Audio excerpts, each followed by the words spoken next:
Pavani Silks శ్రీరస్తు శుభమస్తు sale ప్రతి 25,000 రూపాయల కొనుగోలుపై ఒక గోల్డ్ కాయిన్ ఉచితం.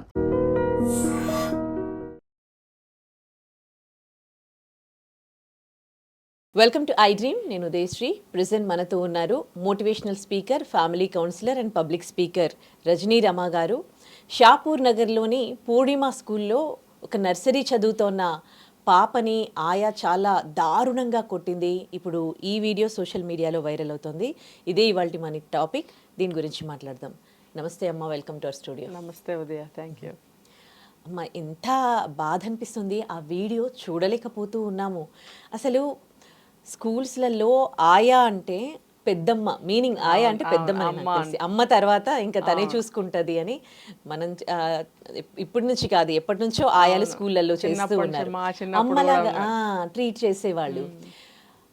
అసలు ఆ చిన్న పిల్లల్ని కొట్టాలంటే కూడా మనసు రాదు. కానీ ఆవిడ కొట్టిన విధానం చూస్తుంటే ఆ వీడియో చూడలేకపోతున్నా. అసలు ఆమె మనిషా ఆడదా అన్నట్టుగా అనిపించింది. అసలు చాలా దారుణమైన సంఘటన.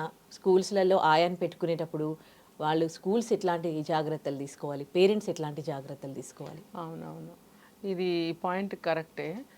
ఫస్ట్ ఇంటర్వ్యూ తీసుకుంటారు వాళ్ళని. ఏదో ఇన్ఫ్లుయెన్స్ మీద మా పెద్దమ్మ ఉంది, మా పిన్నమ్మ ఉంది, జాయిన్ చేసుకోండి అంటే కూడా ఈమె తెలిసిన ఆమె కదా, ఈమె మంచిదే కదా, ఈమె రిలేటివ్ అంటే ఆమె కూడా మంచిదై ఉంటుంది అన్నట్టుగా కూడా తీసుకుంటారు జాబ్లోకి. అట్లా కాకుండా పర్ఫెక్ట్ స్పెసిఫిక్గా వాళ్ళని ఇంటర్వ్యూ చేసి వాళ్ళ పేషెంట్స్ని టెస్ట్ చేసి వాళ్ళ మనస్తత్వాన్ని కూడా టెస్ట్ చేసి తీసుకోవాల్సిన అవసరం ఎంతైనా ఉంది.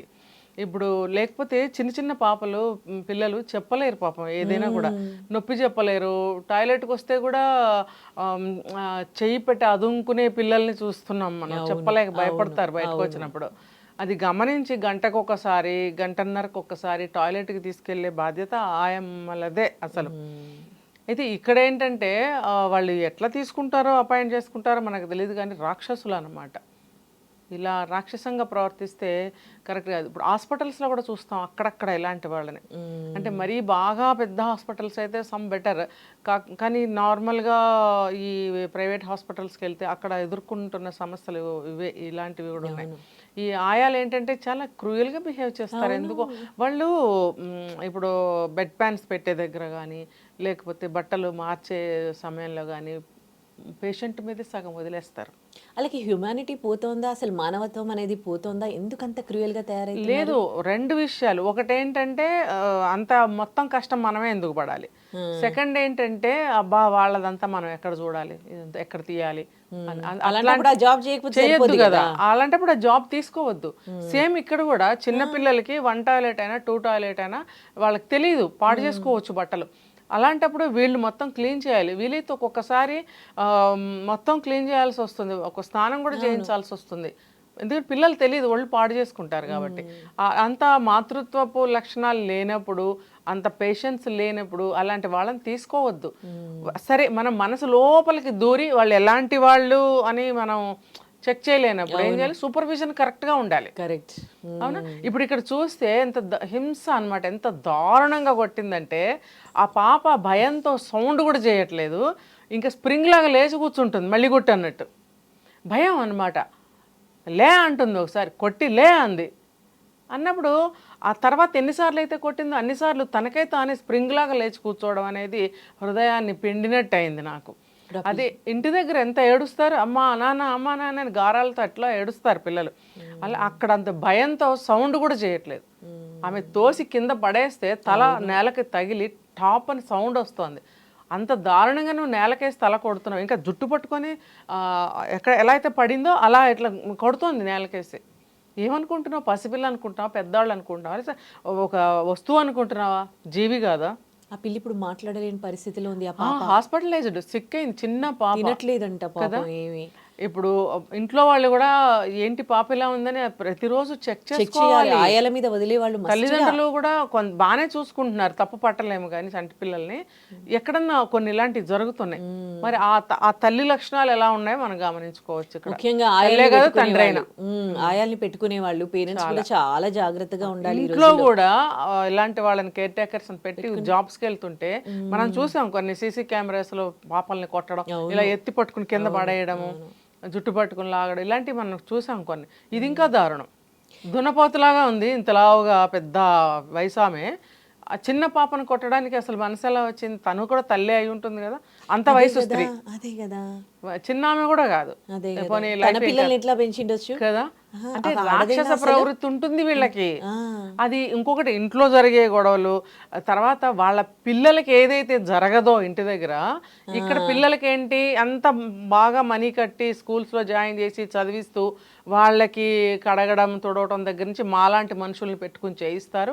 మా పిల్లలకి ఇంటి దగ్గర ఎట్లా ఉన్నారో, మా పిల్లకి జ్వరం వచ్చింది విడిచిపెట్టి నేను స్కూల్కి వచ్చాను, ఇక్కడ వీళ్ళకి ఎన్ని అడుగుతున్నాను, నా పిల్ల పరిస్థితి ఎట్లా ఉందో, అసలు ఇలాంటి ఆలోచనలు ఏమైనా వస్తే కూడా పైశాచికంగా బిహేవ్ చేస్తారు. నెంబర్ 2, ఈ సెల్ ఫోన్ మొబైల్స్, వాళ్ళు ఆ ఒక్క నిమిషం ఖాళీ దొరికితే వెంటనే సెల్ ఫోన్ ఓపెన్ చేస్తున్నారు. ఇప్పుడు ఎవరైనా చూడండి, హాఫ్ మినిట్ టైం దొరికితే చాలు మొబైల్ ఓపెన్ చేసేస్తున్నారు. అది అంత ఏమంటారంటే ఒక పిచ్చిలాగా అయిపోయింది వాళ్ళకి. ఎప్పుడెప్పుడు ఆ ఫోన్ ఓపెన్ చేద్దాం, అది ఒక ఇది అలవాటైపోయింది, బాగా పిచ్చి అయిపోయింది. ఆ ఫోన్ ఉన్మాదం కూడా వీళ్ళకి ప్రజెంట్ వర్క్లో కాన్సన్ట్రేట్ కానీ లేకపోతే ఓపిక్గా కానీ పనిచేసే స్థితి ఉండటం లేదు. రీజన్స్ చాలా ఉంటాయి, మనం ఇప్పుడు కొన్నే చెప్పాం. కాబట్టి సూపర్విజన్ అనేది బాగా స్ట్రాంగ్గా ఉండాలి. ముఖ్యంగా చిన్న పిల్లలు, నోరులేని పిల్లలు వీళ్ళు. ఆకలేస్తే ఆకలే అని చెప్పలేరు, నొప్పి వేస్తే నొప్పి అని చెప్పలేరు, టాయిలెట్కి వస్తే కూడా బయటకు వచ్చాం కాబట్టి చెప్తే తిడతారో ఏమన్నా అంటారో అని ఆ భయంతో కూడా అదుముకుంటూ ఉంటారు, చెప్పరు. ఇప్పుడు ఆ పాప ఇక్కడ జరిగిన సిచ్యువేషన్ నాకు అనిపిస్తుంది, ఫ్రాక్ ఏదో తడుపుకుంది, సో ఆమె మార్చవలసి వచ్చింది. ఆ కోపం ఆ పాప మీద చూపించిందని అక్కడ తెలుస్తుంది. ఆ వెనకాల బటన్స్ తీసి నువ్వే విప్పుకో అన్నది. ఆ పాపే భయంగా స్పీడ్గా ఇప్పేస్తుంది. అసలు తనకు వచ్చా ఫ్రాక్ తీసుకోవడం? అలాంటిది భయంతో ఎట్లా పడితే అట్లా లాగేసుకుంటుంది. కింద కూడా తీయించింది. ఇంకొక ఫ్రాక్ ఇచ్చింది, ఇచ్చి ఏం చేసింది, వేసుకో అన్న తర్వాత బ్యాక్ ఓపెన్ బటన్స్ పెట్టుకోవాలి, పాపకు రాదు. ఆ బటన్స్ పెట్టే నెపంతో 100 సార్లు గుంజింది ఆమెని, ఆ పాపని. గుంజడం కొట్టడం కింద పడేయటం, మళ్ళీ లేవు అంటాం. అంటే అసలు ఆ పిల్లని ఎందుకు నువ్వు హింస పెడుతున్నావు? బటన్స్ నువ్వు కదా పెట్టాలి, ఆ పాపకు అందదు కదా, నీకెందుకు అంత కోపం ఎందుకు? నువ్వు ఉద్యోగం రిజైన్ చేసి పో, రిజైనా నీ మొహం, నేను పనిలోకి రానని చెప్పి మానే. మిగతా జాబ్లకి ఏమో ఇప్పుడు క్వాలిఫికేషన్ ఉండాలి, ఏ జాబ్ చేయాలన్నా కానీ ఈ క్వాలిఫికేషన్స్ దేనికైనా ఉండాల్సిందే. కానీ ఈ ఆయా జాబ్కి వచ్చేసరికి వాళ్ళకి ఒక ఎమోషన్స్ అంటూ ఉండాలి. అవి లేని అసలు ఆ అటాచ్మెంట్స్ తో ఉండే వాళ్ళని ఎట్లా చూస్ చేసుకోవడము, ఇలాంటి వారి వల్ల ఇప్పుడు పాప ప్రాణం పోతే ఎవరు బాధ్యులు? పాప ప్రాణం పోయే ఛాన్సెస్ కూడా ఉంటాయి కదా. ఈ అబ్బాయి ఎవరు వీడియో తీయటం వల్ల బయటకు వచ్చింది, నేను కాదు అనటానికి లేదు. ఇప్పుడు ఆ అమ్మాయికి కూడా చాలా కఠినమైన శిక్ష పడాలి, మేనేజ్మెంట్కి కూడా బాధ్యత వాళ్ళకి కూడా పడాలి. వాళ్ళ స్కూల్ యాజమాన్యం కూడా నార్మల్గా చిన్న ఇన్సిడెంట్ గా కన్సిడర్ చేసి కేసు పెట్టొద్దు అని చెప్పినట్టుగా ఎట్లా చెప్తారు? అస్సలు ఒప్పుకోకూడదు. అసలు వాళ్ళ పిల్లలకి వాళ్ళు అలాగే అంటారా? అలాగే వాళ్ళు తప్పించుకోవడానికి అలాగే అంటారు. వాళ్ళ స్టాఫ్ కాబట్టి వాళ్ళని సేవ్ చేసే ప్రయత్నం చేస్తారు. ఎందుకంటే వాళ్ళ స్కూల్ కి చెడ్డ పేరు రాకూడదు కదా. ఫారిన్ కంట్రీస్ లో తీసుకుంటే పిల్లల కేరింగ్ లో చాలా స్ట్రిక్ట్ యాక్ట్స్ ఉన్నాయి, రూల్స్ ఉన్నాయి. అక్కడ పిల్లలు కుయ్యి అంటే చాలు కేసు అయిపోతుంది. అక్కడ ఇంట్లో తల్లి కానీ తండ్రి కానీ కేకలేసినా, ఒక చిన్న దెబ్బ వేసినా పోలీసులు యాక్షన్ తీసుకుంటారు అక్కడ ఆ సౌండ్ కి. అవును, మనకి కూడా అలాంటివి రావాలి కదా, అక్కడ పేరెంట్స్ కూడా కొట్టడానికి లేదు. అసలు పిల్లలు ఆకలేసో దెబ్బ తగిలో ఏడ్చినా కూడా వచ్చేస్తారట. అసలు అంత కాదు కదా, మనకు కొద్దిగానైనా ఇక్కడ లేదు కదా, కేరింగ్ లేదు. ప్రతి దానికి కూడా సెక్షన్స్, యాక్ట్స్ అనేవి ఉండాలి, దేనికైనా ఉండాలి. మరి మనకున్నాయా? లేవు.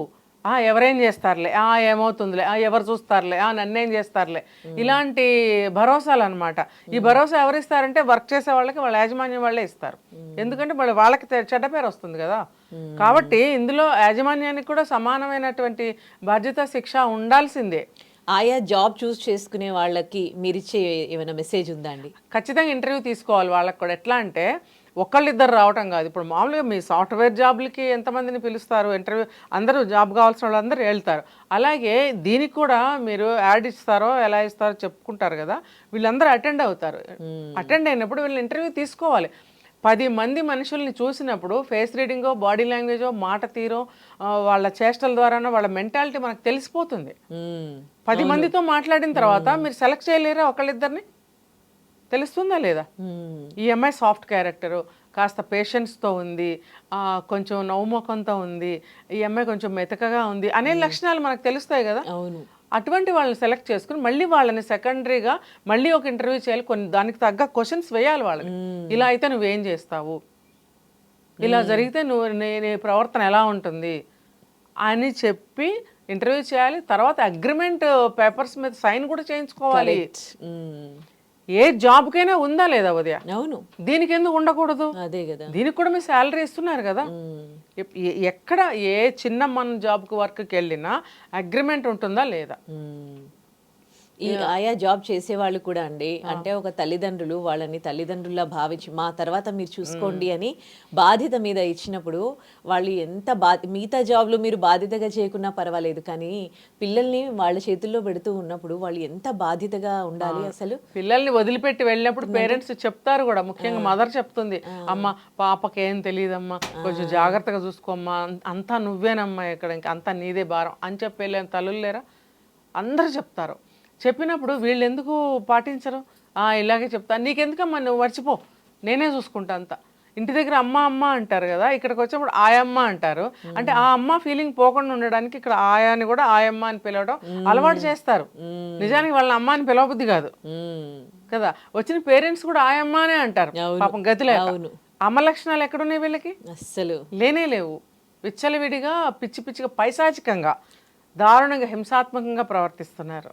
కానీ వీళ్ళకి కూడా అంటే చాలా కఠినంగా ఉండాలి శిక్షలు, చాలా కఠినంగా. పిల్లలు చైల్డ్ కేర్ యాక్ట్స్ రావాలి మనకి. అవి ఎందుకు లేవో నాకు ఇప్పటికీ అర్థం కావట్లేదు. ఓకే, ఏదేమైనా ఇలాంటి ఇన్సిడెంట్స్ అయితే మళ్ళీ రిపీట్ కావద్దని కోరుకుందాం. యాజమాన్యానికి వాళ్ళకి కూడా, వాళ్ళ మీద కూడా కేసు పెట్టాలి. ఇప్పుడు ఈ పిల్ల బాధ్యులే, పాప ప్రాణాలతో ఉంది కాబట్టి ఓకే అనుకుని సరిపెట్టుకోకూడదు ఈ పేరెంట్స్.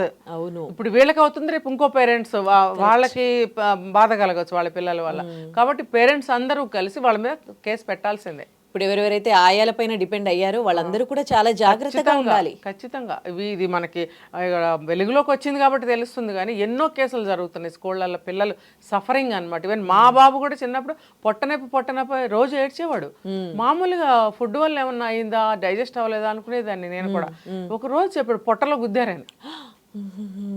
ఇప్పుడు ఈ పాపను కూడా పొట్ట మీద ఎలా గుద్దింది? అమ్మో, దారుణంగా. అసలు ఆ వీడియో తలుచుకుంటేనే ఏడుపు వచ్చేస్తుంది. పాపల్లా పడిపోయినప్పుడు మళ్ళీ చేత్తో తోసి పొట్ట మీద గుద్దింది. అసలు నాకు గుండె బయటకు వచ్చినంత పని అయింది. మీరు మాట్లాడుతుంటే కూడా నాకు బాడీ పైన ఇదిలా అనిపిస్తుంది. నేను చాలా ఇరిటేట్ అయిపోయాను. కాబట్టి కఠినంగా ఈ ఆయా మీద కానీ ఆ యాజమాన్యం మీద కానీ పేరెంట్స్ అందరూ కలిసి కేసు పెట్టాల్సిందే. రైట్. పిల్లల యాక్ట్స్ అయితే రావాలి తప్పకుండా. రైట్, హోప్ సో అండి, తొందరగా రావాలని కోరుకుందాం. నమస్తే. నిజంగా ప్రస్తుతం ఉన్నటువంటి సమాజం దేనికి ప్రయారిటీ ఇస్తుంది? ఆర్థిక సంబంధాల చుట్టూ మాత్రమే తిరుగుతోంది. మళ్ళీ ఎన్నికలంగానే చాలా విరక్తి కలుగుతున్నాం. మంచి అనిపిస్తుంది కదా, లేడీస్ కూడా ఛాలెంజింగ్ జాబ్స్ చేసినప్పుడు చాలా బాగుంటది. ఫుడ్ డెలివరీ ఇవ్వటానికి వెళ్ళినటువంటి డెలివరీ బాయ్ అనిల్ పై కళ్ళ ముందు